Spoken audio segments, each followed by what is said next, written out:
Welcome back to the GTM Reset Live Show. I'm Nigel Maine. I'm so glad you can join me today. Episode 12. Sometimes I think it's gone really quickly, and then other times I think, wow, we've done 12 episodes already. It's like just quite incredible. But today is going to be slightly different, because this is about replacing your commercial operating system. This is kind of the crux, the culmination, the whole point of this. And one of the things about doing this live, and I've said this to lots of people before, is it's real. Now, of course, I could do a video, and a video would be polished and look great and everything else and so on. But the point that we're trying to advocate and communicate is that when you do a live show, the person watching gets to see the real you. You can make mistakes. You can fluff what you want to say. You can lose your place on a teleprompter. I'm not looking at a teleprompter just yet. This is free form, so I'm just proving a point anyway. But you see what I mean? So the whole point is that you're able to, as a company, communicate your behavior, the real you, to your prospects, so they can get to know, like, and trust you over time. You can't do that with a video. Doesn't happen. Won't ever happen. And that's why we do this live. So like I said, I could choose to stop and start and go, oh, do you know what, I didn't like that, I'll start again. But we don't. And that's the point of this. And then when afterwards, I process this and I put it as a video. A video is a video. It's still alive. It's still completely live, and I don't edit anything in the middle, just the top and tail. And the same goes for the podcasts. So that's the first. I just always want to say that at the beginning, because it's important, because this is where I want you to go. That's the key thing.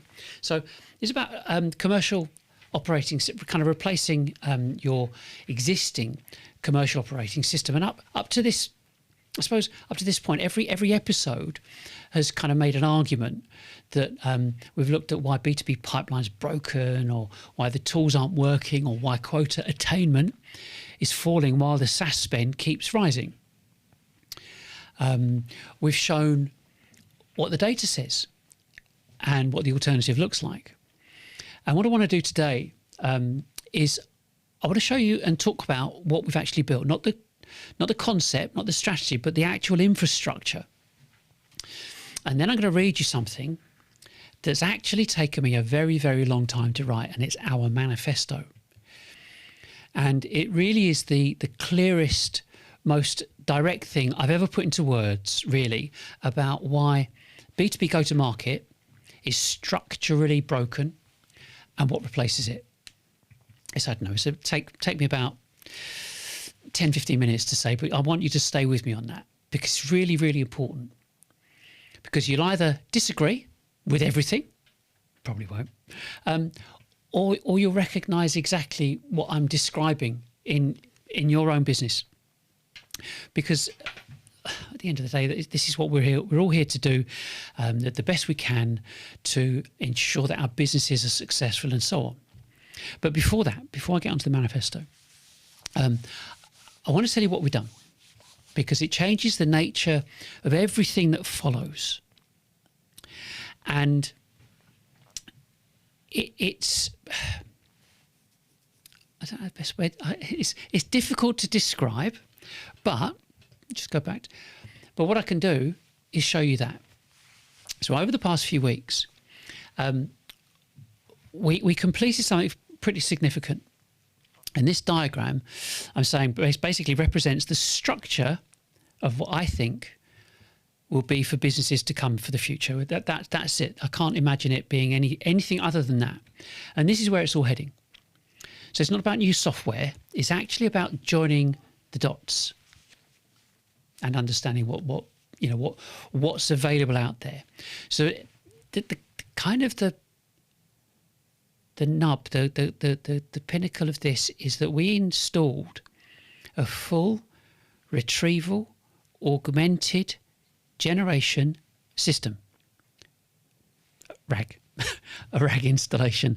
On top of everything that salesXchange has ever produced. So that's the articles, course transcripts, video transcripts, PDFs, methodology documents, absolutely everything. So I need to be quite careful here because I'm going to talk about AI, but the phrase AI system kind of triggers a bit of a predictable response. You know, people hear AI and they go, "Oh yeah, another chatbot," or they think some content generator or something. They've, you know, people knocking out images or whatever, or something else in the stack, or whatever. But it's not that. It's not that. So let me just explain what it is we've done, and then why it matters to B2Bs. It's really, really key. As I said, RAG stands for Retrieval Augmented Generation. And the way to understand this is a standard AI model is trained on knowledge, general knowledge. It knows about most things. So at a service level, yeah? It's got no idea what your business does. Doesn't know how you think. Doesn't know what your arguments are. Or what your customers actually need to hear from you. Nothing. And a RAG system changes that.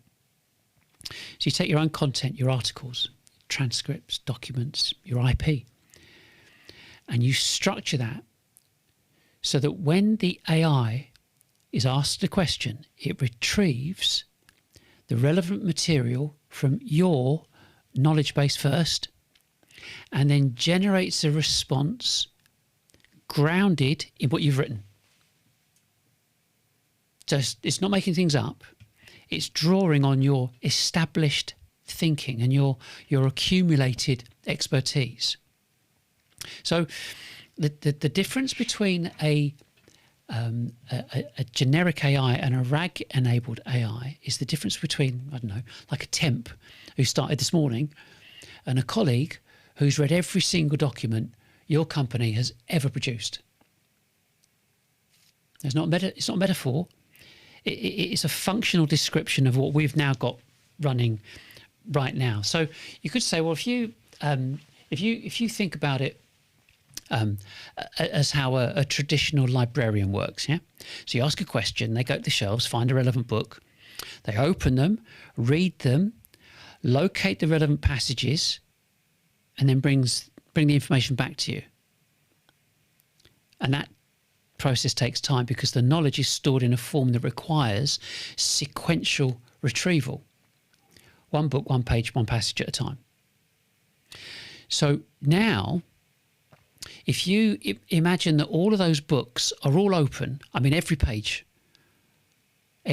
laid out on a table, and instead of reading to find the relevant section, every paragraph has got a digital fingerprint, like a numerical signature that represents its meaning. Very clever stuff. So when a question comes in, the system doesn't have to read anything. It just matches the fingerprint of the question, the fingerprint against the question that it's been asked.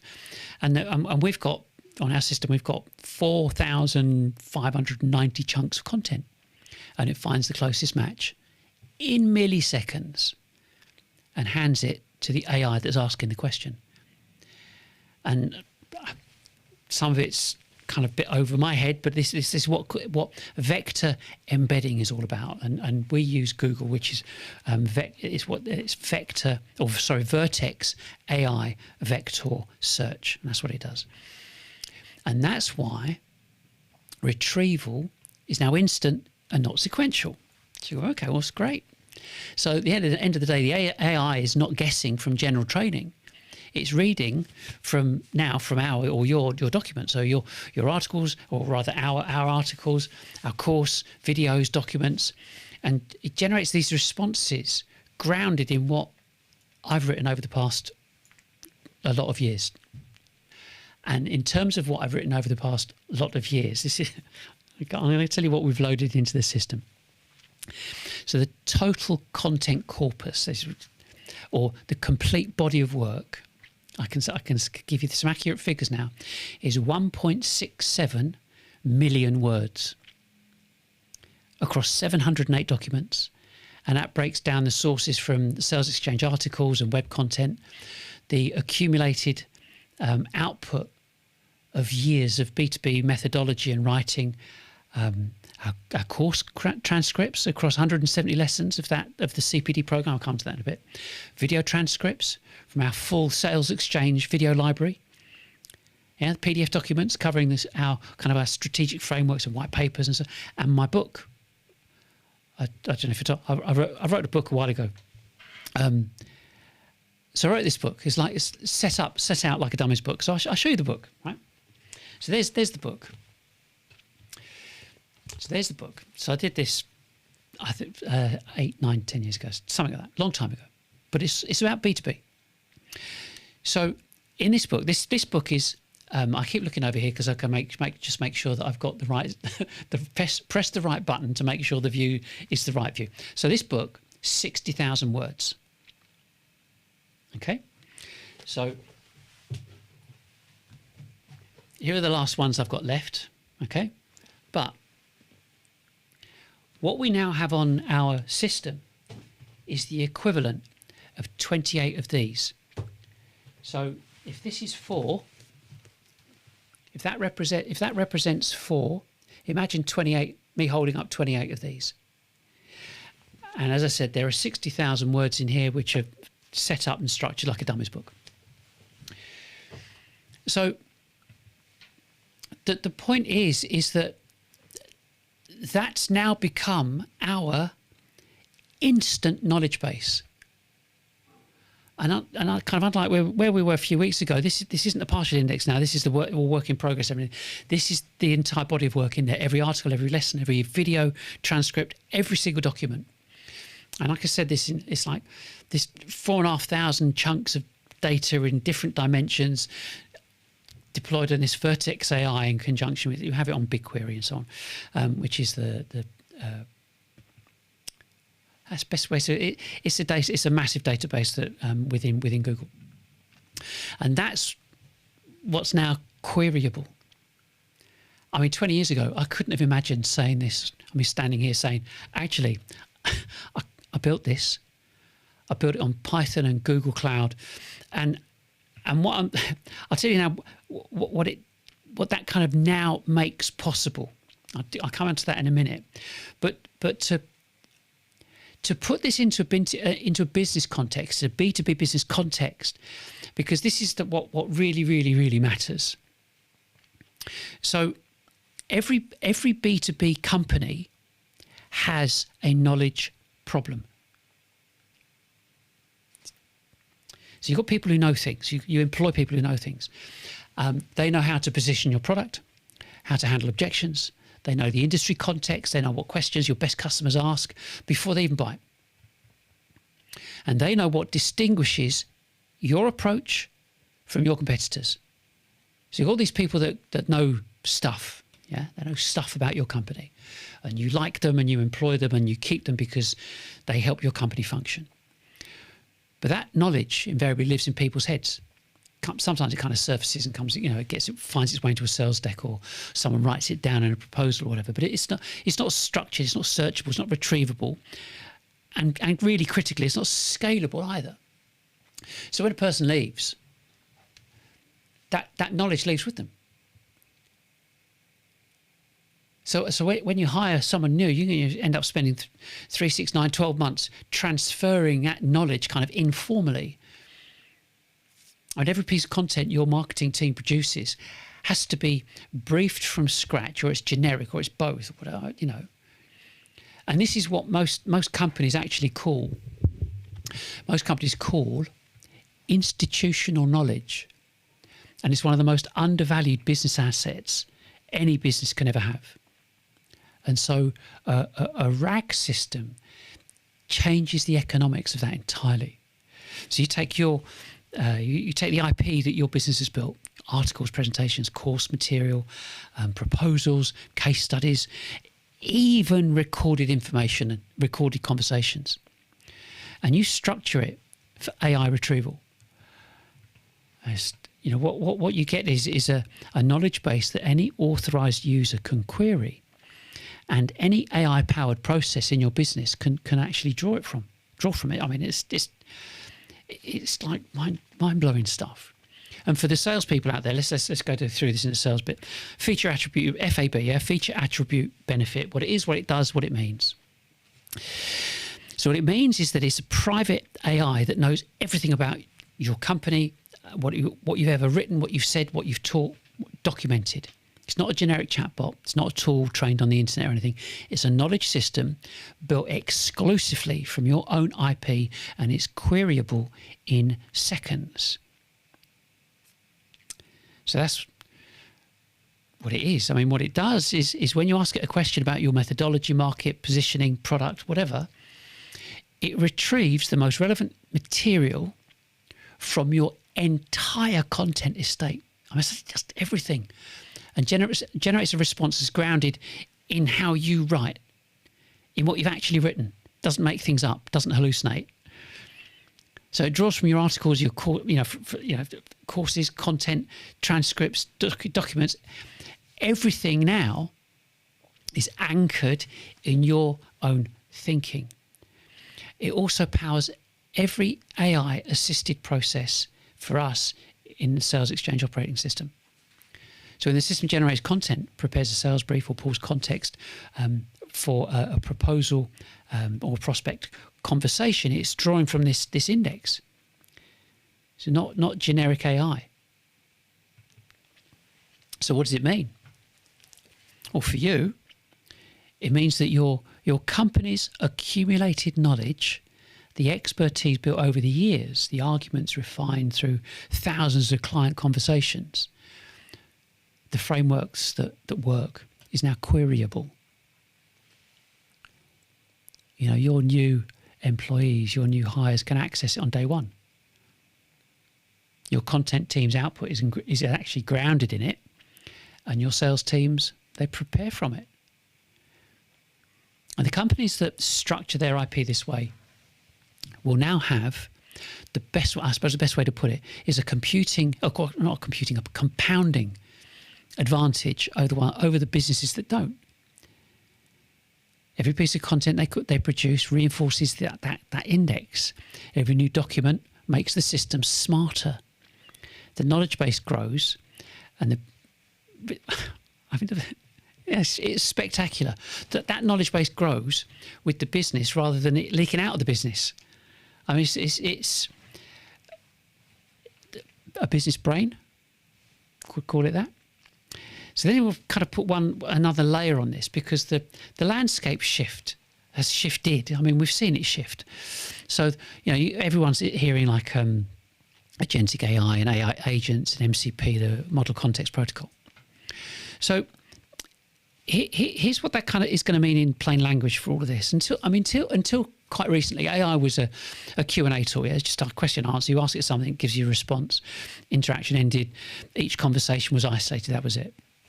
So now, Agentic AI is different, because an AI agent can take a goal that you set it, break it into tasks, call up tools, retrieve information, take action, all that kind of stuff, and then it can check the outputs and iterate without you doing anything. So MCP is that protocol that allows those AI systems to connect to external data. And it's how you give an AI agent the ability to look at your CRM, query your analytics, and retrieve from your knowledge base. And basically, it's there to take coordinated action across multiple systems.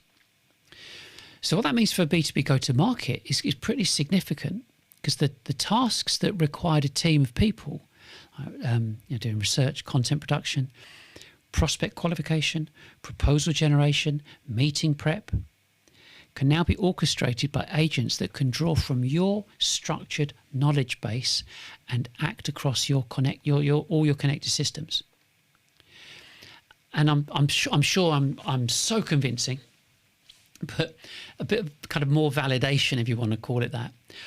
You've heard of YC, Y Combinator, and Andreessen Horowitz, A16Z. So they're two of the most influential voices in technology investment.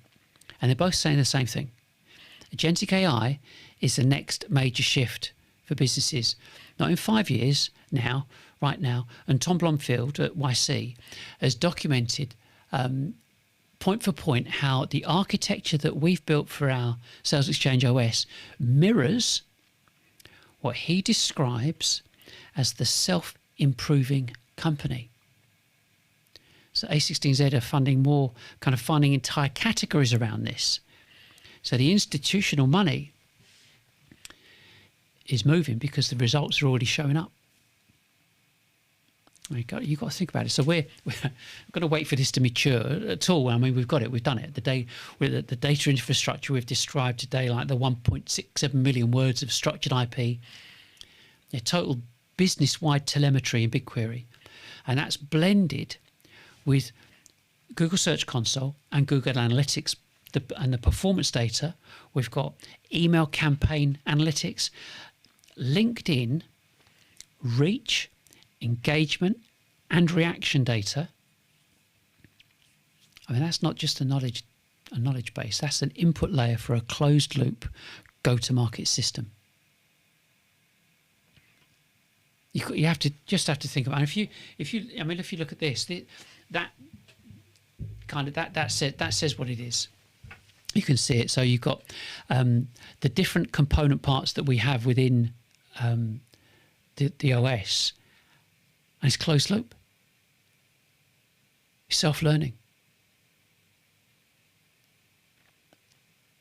I mean,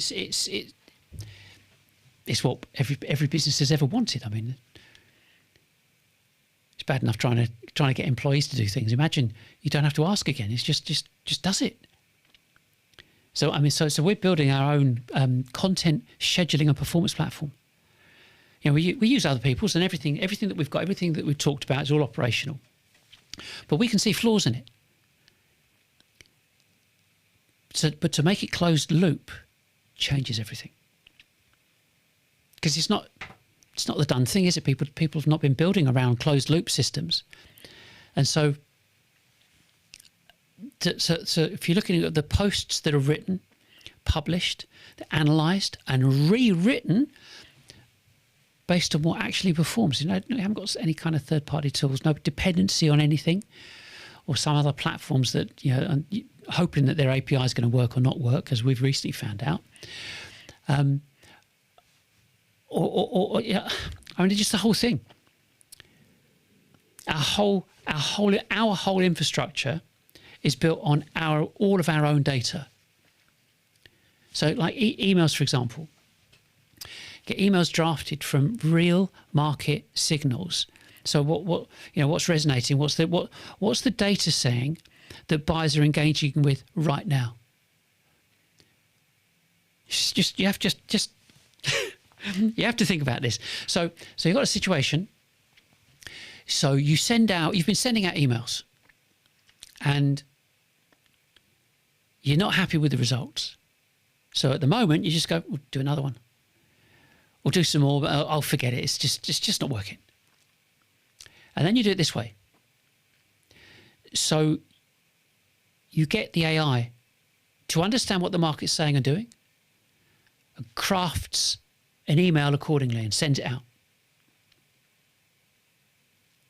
And then a week later, it checks it. It goes, okay, I can see that wasn't so bad. We'll do another one and compare it. And keep comparing it, all right, we've seen a pattern here, we need to change this and change that. And gradually, over time, just your emails, they start to work. I've just said this to you. Those people in the know that, whether it's GPT or whether it's Claude or whether you're using Whisperflow, you say to your AI, sort it out, would you? I want a decent email to go out to our list. And it'll come back and say, which list do you want? I've got these ones listed. I'll do it to that list there. Right you are. And it goes off and does it. And send me an email, a message in a week's time. Let me know how it's getting on. I mean, I'm stunned by it. I don't know about you. Yeah. So you're triggering it or you could do it by automation. Set up a routine in Claude. Go, right, I could sort this out. Do it once a week. So every output, every single thing that goes out of your company is informed on what happened before. Every decision is grounded now for us in our own data rather than someone else's benchmark. And that's exactly what happened a few weeks ago. I said, well, when's the best time to do this, this, and this? And I get these responses back from Claude and GPT going, oh, you need to do X, Y, and Z because that's what the good and the great say you should do. I said, okay, I hear what you're saying. Go and look at the BigQuery data and come back and tell me if what you've just said stands. Went off to BigQuery, checked it out, came back and went, no, absolutely not. What you've said stands because your figures and your data the percentages are far greater than any of the standard stuff that we've got access to. And bearing in mind, you can ask an AI, where are you trained up to? And some of it will say, well, up to December 2025 or January 2026. Wait a second, we're June. We're 6 months. What's happened? So that's what Agentic AI makes possible when the data infrastructure is there, when everything's in place. So we're not describing some kind of product roadmap. We're saying what we've got right now on our body of work of all this data in this system. And this is precisely why the kind of the SX hub element enables for any B2B company that installs it. Now, you don't need to build what we've built from scratch. I mean, the infrastructure, the pipeline, the knowledge architecture, that's what the OS provides. Basically, you bring your IP and the system learns it, retrieves it, and puts it to work. So, we're talking about kind of go-to-market, but we're not, are we? It's not go-to-market. This is changing how your company, it is a commercial system because it's self-learning. You're telling it to go and do something 24/7, never sick, no holidays, no back chat. I mean, what's there not to love about it? But the companies that move on this now are the ones that are going to be running fundamentally different commercial operations in 18 months' time.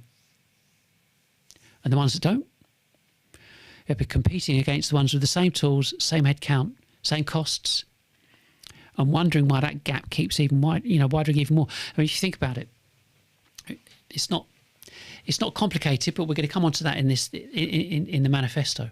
Yeah. Everybody does the same thing at the moment. Think about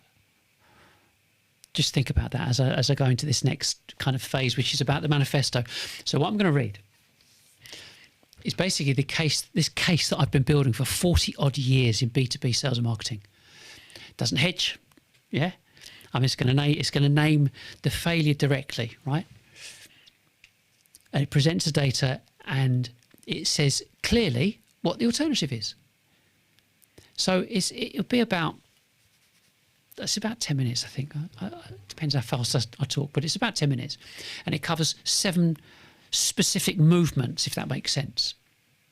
It starts with how we got here, history of B2Bs. I know I could jump straight into it, but I just want to give you an overview. The history of B2B companies that were sold a broker model over and over and over again with the same promise every time. And it presents the crime scene. Yeah, the numbers that prove that the models failed. From the MarTech explosion to the consistent failure to achieve targets. In other words, that quota attainment collapse. And it explains how B2B buyers actually behave and why everything the industry built ran directly against buyer behavior. And it describes the alternative, which is, ta-da, B2B. Broadcast B2B Selling. What it is, why it works, what the infrastructure actually looks like. And at the end of the manifesto, I'm going to point you towards the course. Because the manifesto is the case for change, and the course is where it begins. So I would ask you, just for now, to bear with me, to listen to what this. I'm going to read it out, And like I said before, so we have these multiple things. We have it in writing. We're going to be PRing this. We're going to be communicating that this is the change that B2Bs have been waiting for 40 years, and is explained. So this is not a marketing document. So you can put that thought down immediately. This is an indictment. It's a 40-year forensic examination of why B2B companies keep failing at the one thing they can't afford to fail at, and is finding and winning new business. It names the culprits, presents the evidence, and offers the only logical conclusion available once you've seen all the data. So if you're a CEO, a founder, revenue leader at B2B technology SaaS or services, and if you've privately suspected for some time that something's been broken and something's not quite right, you're not getting the exposure, people are not getting to see you, and think that something's fundamentally broken, just read on. And I think what you've suspected is probably correct. So, movement one, first stage, how do we get here? Well, it started long time ago, with commission-only salespeople, low basic salaries, high risk was transferred completely to the individual. So the business owners that wanted revenue, but they wanted it at a minimum exposure to themselves. So a hungry salesperson on the road seemed like the best answer. In the UK especially, salespeople have always carried some kind of cultural stigma. Yeah, necessary but not quite respectable. Just Jack the Lad salesperson. Very different in the States. Very different. So we're talking in the 50s. So along came email, and the promise was immediate. I would say immediate. It's cheap. MarTech vendors told every CEO a database and a broadcast tool was all you need. Following that, pay-per-click. In the early 2000s, cheap traffic, measurable, scalable, and then gated PDFs, trading content for those email addresses through marketing automation platforms, which also promised to nurture those email addresses into a pipeline. And then you had that, and that was all part and parcel of the demand gen, lead gen, pay-per-click, ABM, that kind of stuff. And then ABM. SDR teams like trying to industrialize that cold outreach. And everyone knew it didn't work. Everyone knew it didn't work. So every single step across 4 decades, the promise was identical. New business, low cost, low risk. So the sales commission model was transferred, it transferred that risk to the individual. So every subsequent wave transferred a cost then to a SaaS subscription. CEOs were told, by very, very credible people, that finding new customers was going to get cheaper and so on, and they wanted to believe it because the alternative was that it was structurally hard and always had been, and wasn't anything anyone was selling anyway. So 20 years of marketing automation data later, the failure rate's not moved, but nobody talks about it, because admitting that marketing automation platforms didn't work means admitting ABM doesn't work and that pay-per-click doesn't work. And we're talking B2B here, we're not talking B2C. Yeah. So what does the industry do? It does what it always does. It pivots to the next new shiny thing. AI. So the bottom line is the problem was never the tool. It was the actual model. No tool can fix a broken model. So basically, you look at the nothing changed except the front door. 1952, for example, story time. Salesman knocks on our door, introduces himself, says, "Have we got 5 minutes?" Just have a chat for 5 minutes. 2026. BDR sends a LinkedIn email, introduces themselves and asks for 15 minutes of someone's time to do a discovery call. So 70 years, different door, same outcome. because the person on the other side didn't want to hear from you until they were ready. They never did. So that's not a criticism of salespeople. It's an observation about human behaviour that has remained constant across every technological revolution the sales industry has claimed would change everything. Telephone didn't change it, email didn't change it, CRM didn't change it, marketing automation didn't change it, ABM, Sales Navigator, intent data platforms, even AI outreach, those kind of AI outreach scrape and spam data sequences, not changed it. Nothing. And what changed was the cost of pretending something else.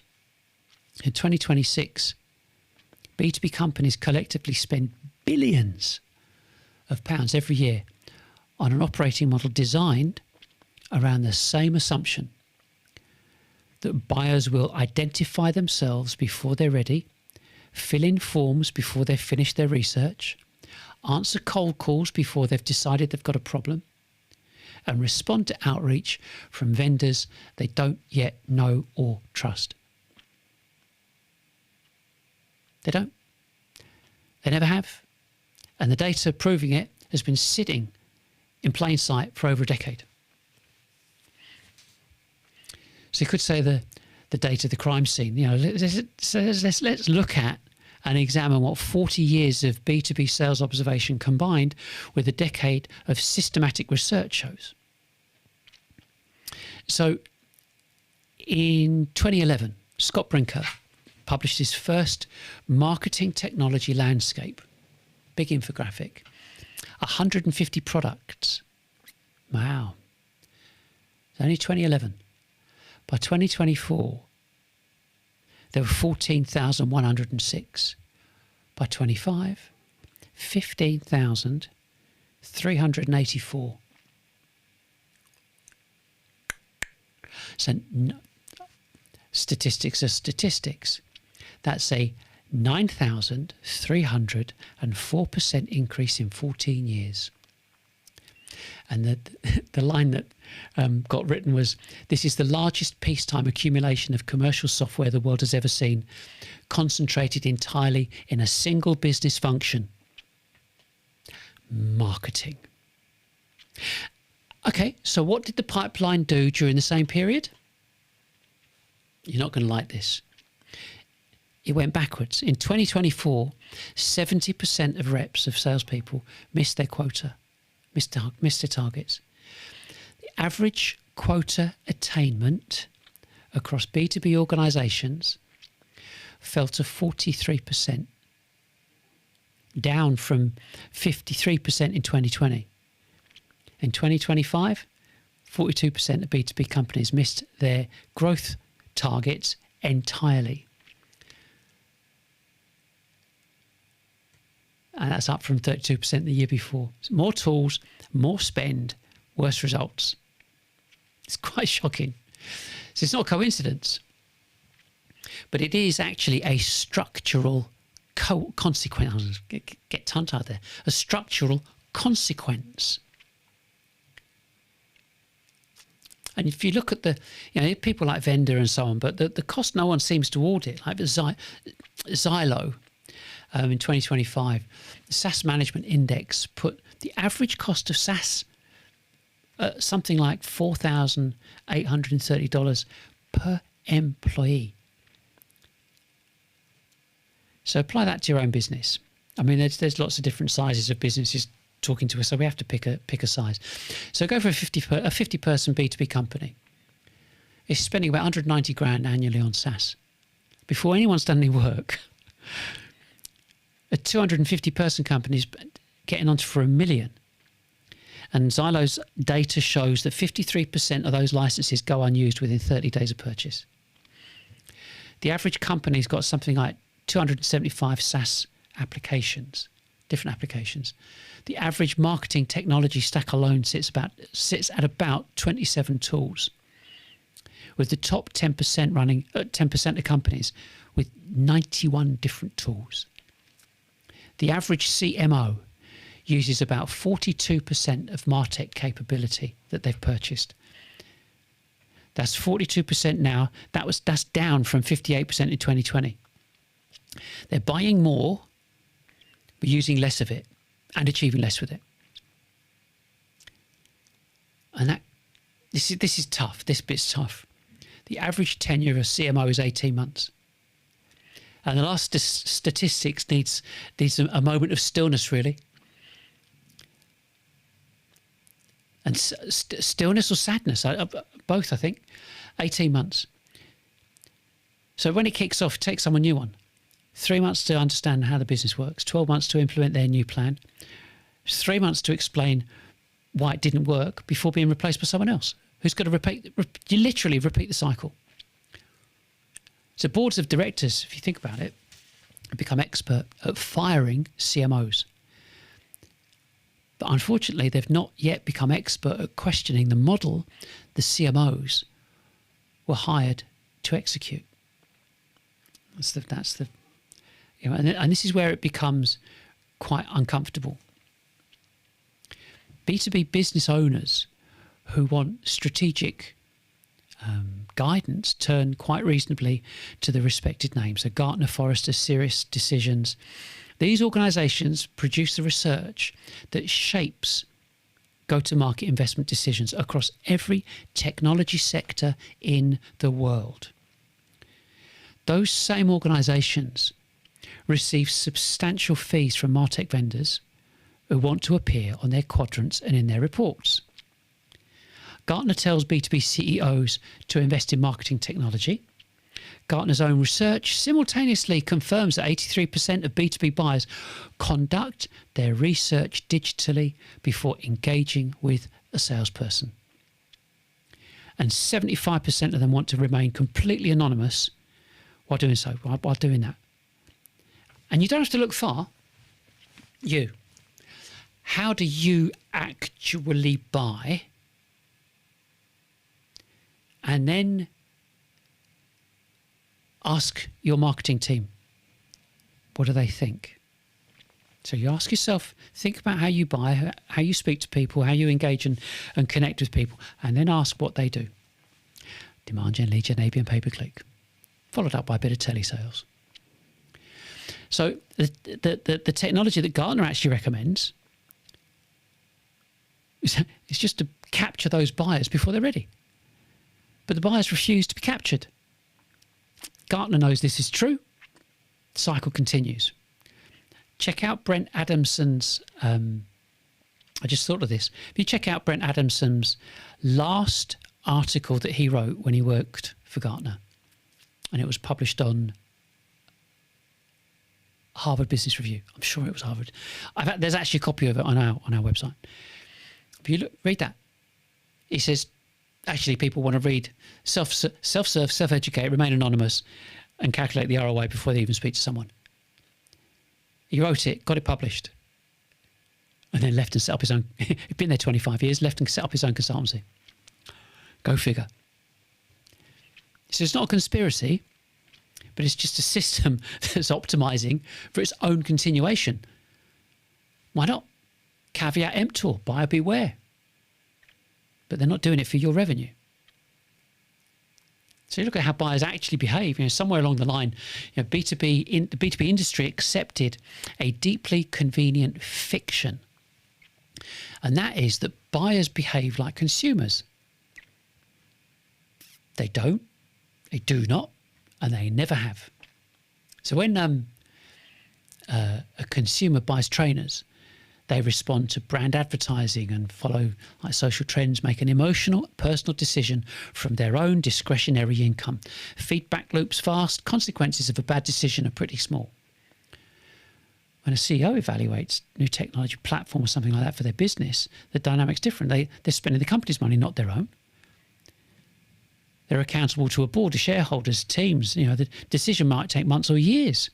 Consequences of a bad decision, significant. And, critically, they don't want a vendor anywhere near that evaluation process until they've formed their own opinion and their own view.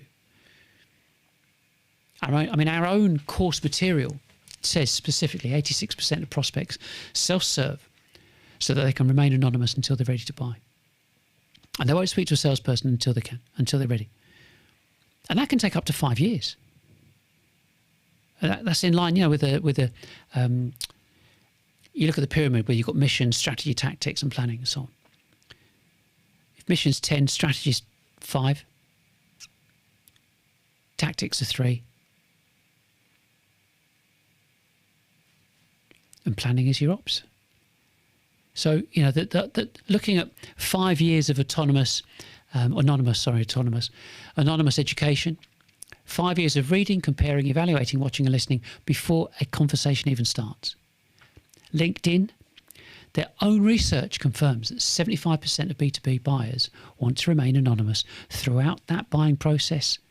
Like I said, Gartner says 83% complete the research before engaging with anyone. Forrester showed years ago that less than 1% of prospects who entered a so-called marketing funnel ever became a revenue-paying customer.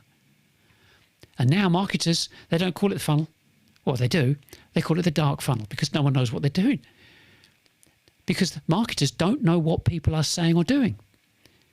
And they go, oh, because we're not involved in their Slack conversations and this, that, and the other. No, mate, you're not involved in any conversation because they don't want you to know. But these are not fringe findings. I mean, this is the consensus of the largest research organisations in the world, repeatedly across a decade of studies. And they directly contradict every assumption which demand gen, lead gen, ABM, and outbound prospecting has ever been built on. Buyers do not give out personal email addresses to vendors they don't yet know. They don't fill in gated forms, you know, content forms. They don't welcome email cold calls. When was the last time you got a cold call? Oh, I'm so glad you called. They don't want and don't appreciate reverse IP lookups, kind of identifying them as a trigger for in some kind of BDR sequence. Oh, look, we know their IP addresses.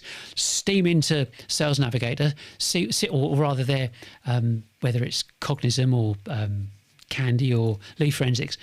Let's see who that IP address belongs to. Great. Okay, now we've found the company. Great. Who would be the people that would kind of look at this stuff? Right, we've found him. Right, now let's go and phone him up.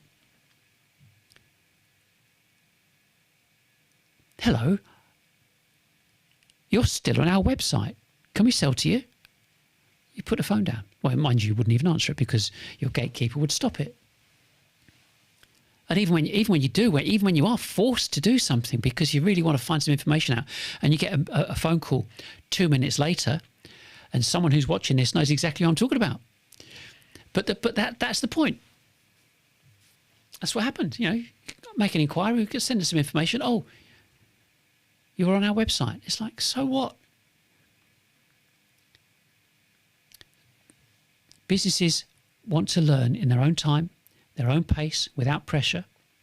They want to feel informed enough to calculate their own ROI before a conversation begins. And they will buy when they're ready from the company that they have come to get to know, like, and trust, and understand them over the months or years of that private evaluation. And marketing automation hides your content from those buyers from Google. Gated forms prevent self-education.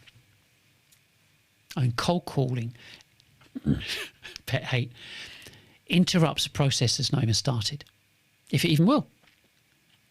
So the entire model runs directly against the grain of how B2B buyers have always behaved. It's not fiction. If you're not a CEO, go and ask him, her. If you're not a buyer, go and ask the buyers in your company how they do things. This is not rocket science.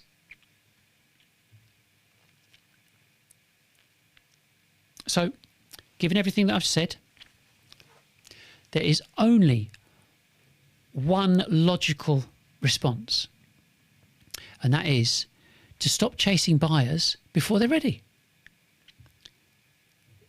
And start being visible to all of them all the time, so that when any individual buyer reaches the moment of readiness, whenever that is, from 3 months to 5 years, you're the company they already know.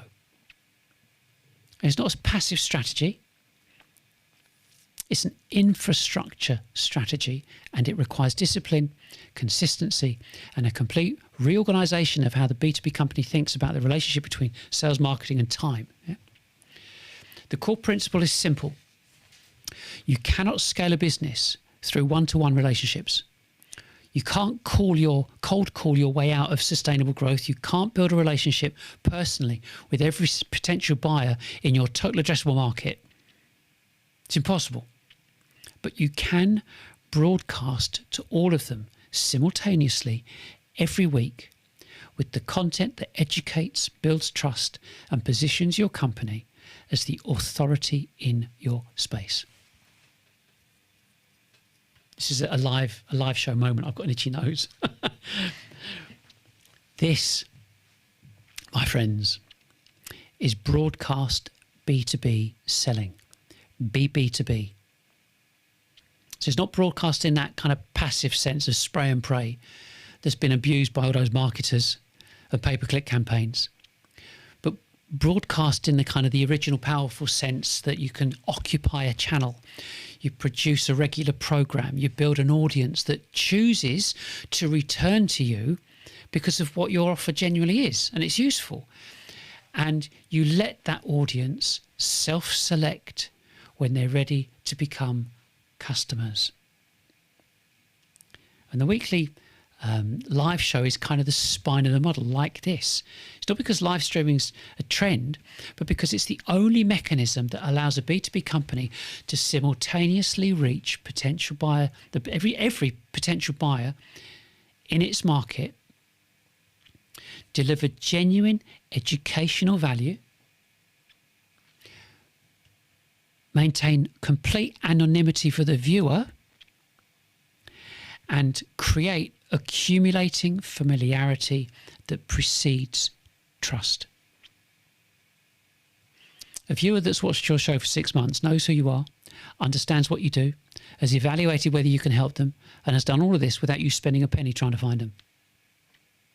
And when they're ready, they'll raise their hand because that relationship has already existed.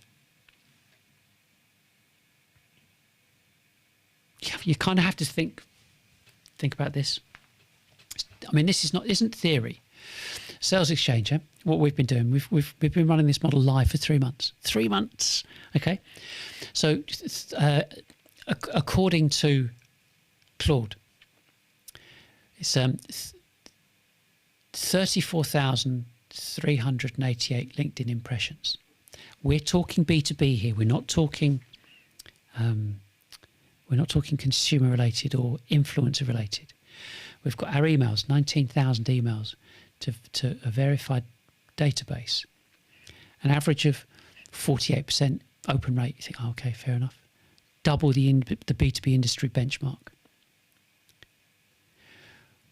What we've sent out via LinkedIn, we have had in 3 months 1,700.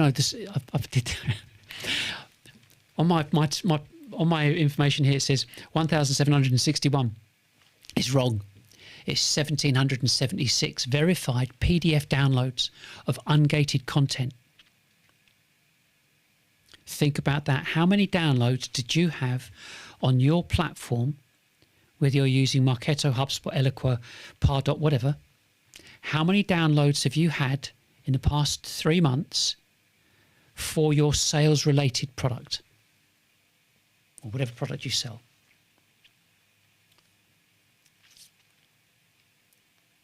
You have to think about that and go, I love this. I asked Claude through Whisperflow, Claude, how many downloads have we had? It tells me. That's just music. So our pipeline is building. Our methodology absolutely works. Not because we did anything, it's not some kind of clever tactic or anything like that. It's because we built an infrastructure that was aligned to how B2B buyers actually behave. And the funny thing is that I'm a B2B buyer. I've been doing this as a CEO, director, 40 years. 86, 87. Long time. I know. I couldn't possibly, but trust me. So that's where we're at. So we've now got the fifth movement, which is the infrastructure that makes it really, really, really real. So any strategist could potentially argue for a different approach. What separates B2B selling from any other methodology in this space is that the infrastructure to execute it has already been built. So we have the salesXchange operating system, which is a 6-layered commercial infrastructure designed to replace the entire go-to-market function. Not supplement it, replace it. So talking through the things that we've got SX Reach, and that manages constant market exposure, social media, email, banner advertising. It posts 600 posts a month without any human intervention. All of that exposure, email, banner, social, drives traffic to live shows. This is the broadcast engine. Weekly live show. We've got, and from that we've got shorts and clips, podcast syndication, and the audience building mechanic at the heart of all of that is SX Connect, which is the pipeline activation layer you can see there. I just realised. So this is one of the things. So if I'm standing here, I now realise that I'm standing right in front of the diagram. But I'll turn it off for a second. So when you look at that, so SX Connect allows the prospect to complete a discovery form document. That gets processed through the system. It books the meeting, researches the prospect company, researches the prospect personal, just LinkedIn stuff. So it does what the salesperson would always do. Generates and prepares the slide deck, inserts the cost comparison, and delivers it to the salesperson within minutes. And a full proposal document as well. Within minutes of it being booked. So the salesperson, because you're going to do it online, they could print it out and turn up, but they attend online completely prepared. And the prospect has already self-qualified. So you have to kind of put that into perspective, that if you are reaching out to a total addressable market, I'll just make sure that nothing's turning around, a total addressable market, you have to appreciate that your reach is going to be thousands. If we take a subset, if we say 10,000, and for the sake of it being in the UK, there are 212,000 businesses that are from 10 to 50 employees. There are 36,000 that are 50 to 250, and 250 and above there are 8,000 businesses. That's the total. Pretty much split down the middle, B2B and B2C. So if we took 10,000 and you said they would be our target market, the innovators and early adopters represent 16%. So they're the ones that would be up for it to begin with for your market, which means there are 1,600 that you could or would want to speak to out of 10,000. And at the moment, businesses are trying to find those and hunt those people down one at a time. Needle in a haystack, 3 to 4 to 500 to 1 success rate of finding them in a week. Fact. this methodology, forget that.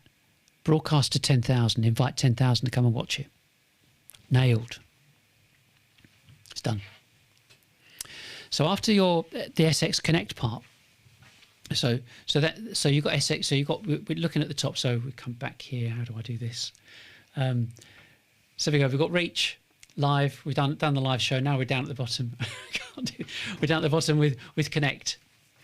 We've just done Connect. Now we've got Ops.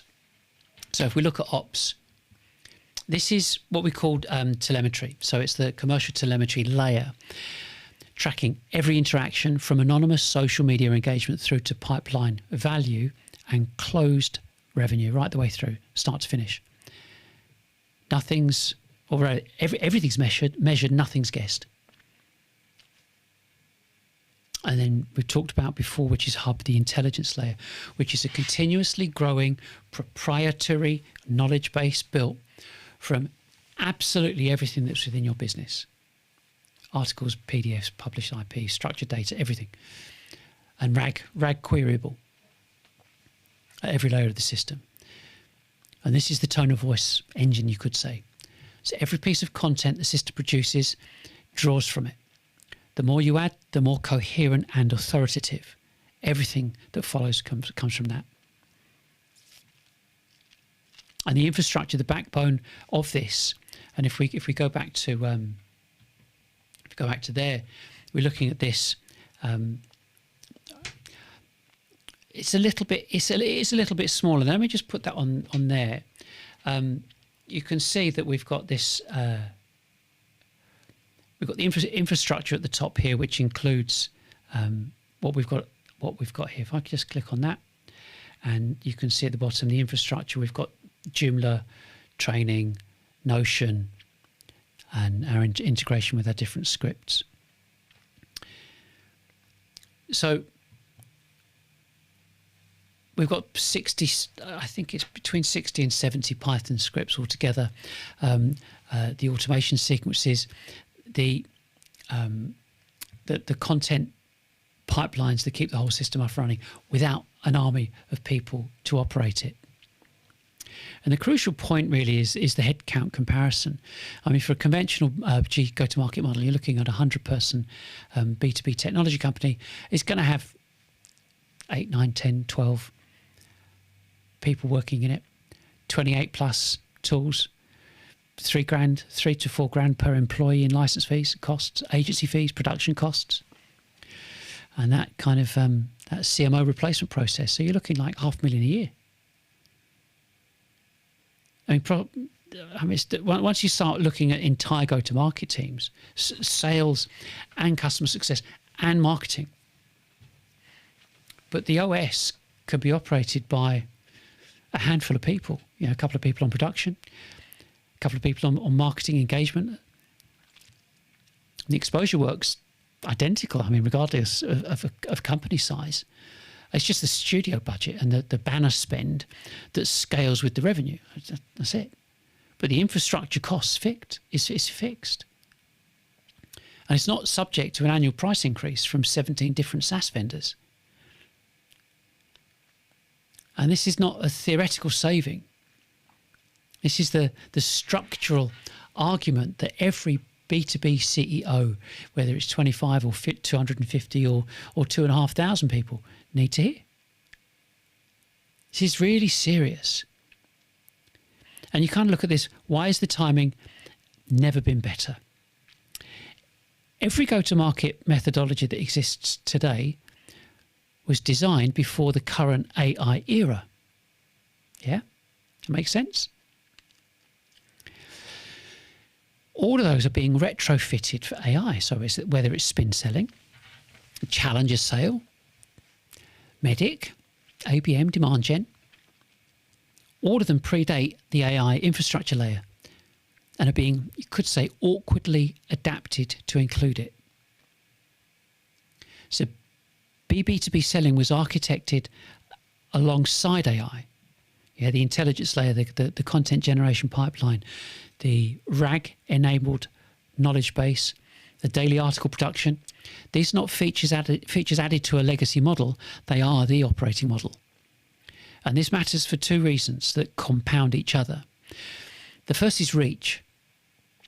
AI-assisted content generation structured for search and RAG retrieval means a 4-person BB2B team produces content at the volume and consistency that previously required 10 people just in one department. The exposure work scales without the headcount. And second is deliverability.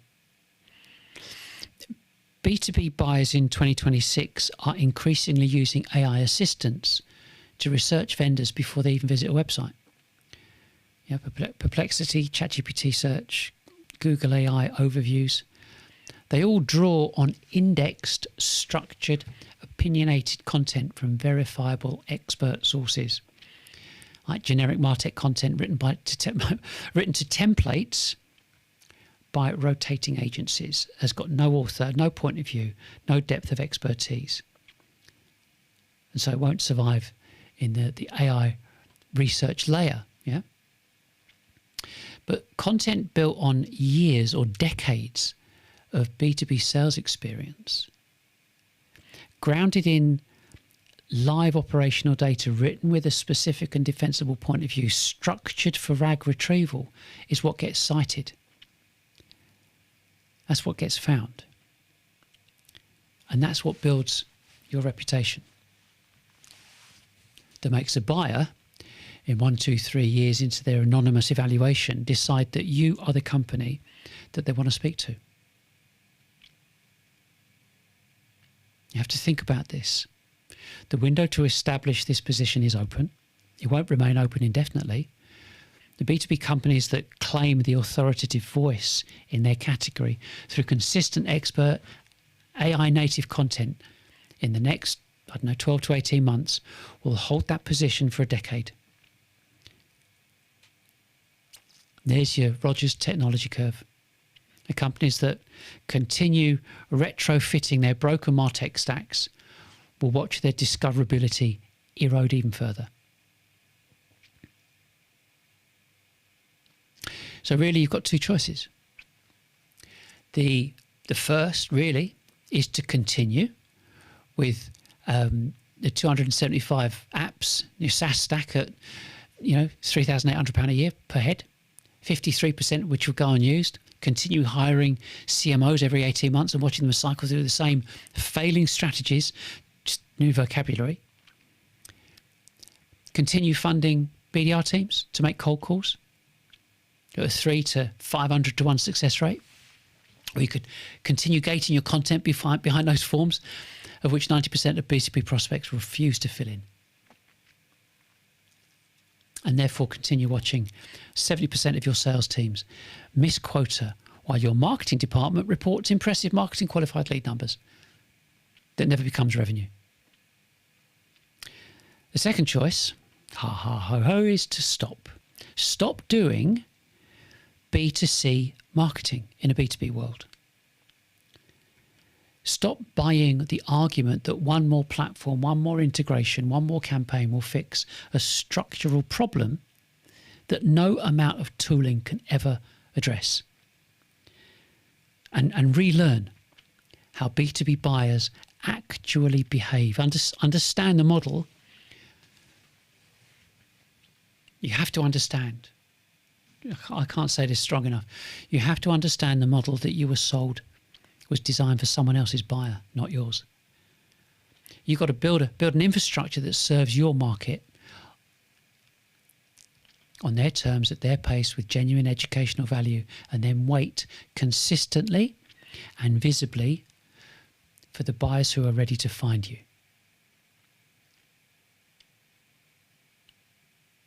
That process begins with the salesXchange course. Not because you need a course to understand that cold calling doesn't work. You already know that. It begins with the course because the 20 modules that make up the B2B Selling retraining program, they don't teach about tactics. They dismantle the assumptions one by one with evidence that have been costing your business pipeline, headcount, and margin for the past decade. And they replace those structured assumptions with a structured, sequenced, executable methodology grounded in how your buyers have always behaved. The operating system comes later, further down the line. I wouldn't say that you're not ready for the operating system yet, but you need to understand the strategy before you can use the infrastructure designed to execute it. It is the architecture of success. You cannot install a new operating system on a machine that's running the old one. There's a chap, an American retail pioneer called John Wanamaker in the kind of the late 1800s. He said, half my advertising is wasted. Half my advertising spend is wasted. I just don't know which half. 125 years later, with 300 billion a year in global SaaS spend, 15,384 marketing technology products, and an average 43% average quota attainment rate, failing quota attainment rate, the B2B industry has answered his question finally. It was the half that treated business buyers like consumers. So, B2B selling is the alternative. It's been 40 years in the making. It's documented in 20 modules, 170 lessons, and a structured knowledge base that's the equivalent in depth to a shelf of 28 specialist business texts, built from the same sources of a B2B company that's already has the articles and transcripts and recordings and PDFs and this accumulated expertise. And what we have now is all queryable by AI from day one.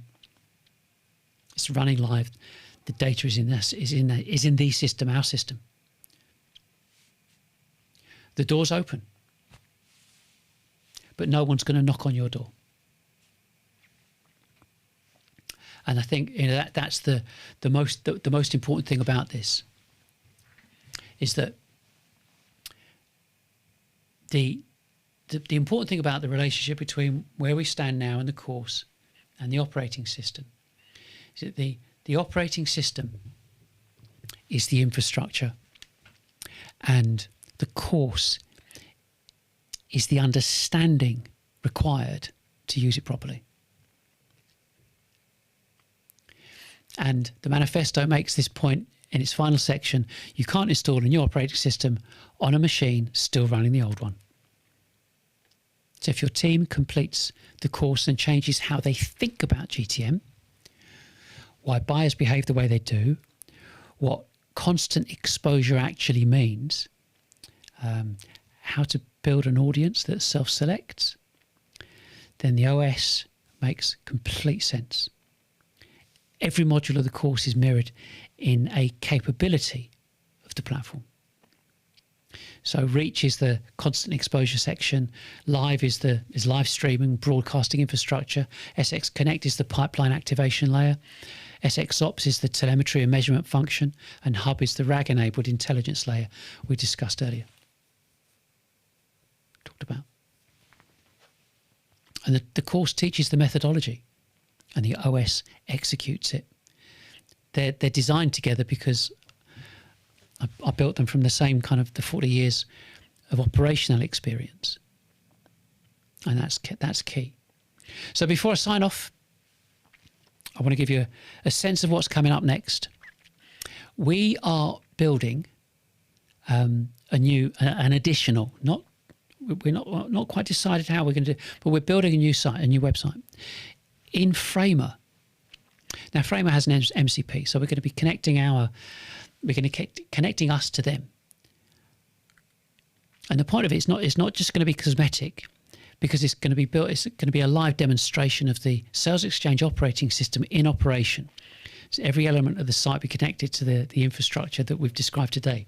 So when it launches, you'll be able to see exactly what a B2B company looks like when it's running its own system, rather than a collection of disconnected tools.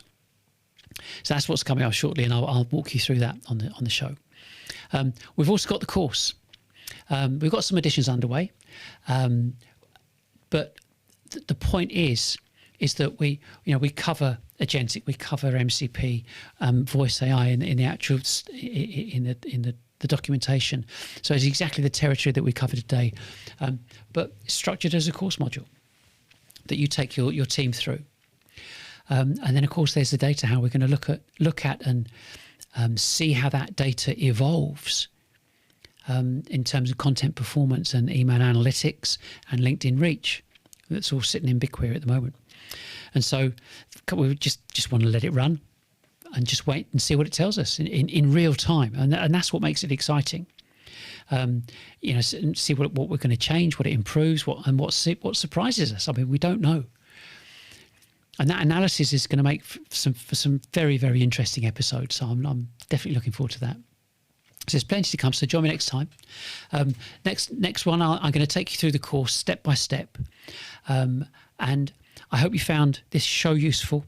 The manifesto is going to be made to look pretty, not changing the text, but top and tail, it puts some images on there and a front cover and so on. Send it to a CEO that you know, who's already privately wondering, why on earth is our GTM not working? I'm Nigel Maine. Thanks for watching. And I'll see you next time. Have a great day. Bye for now.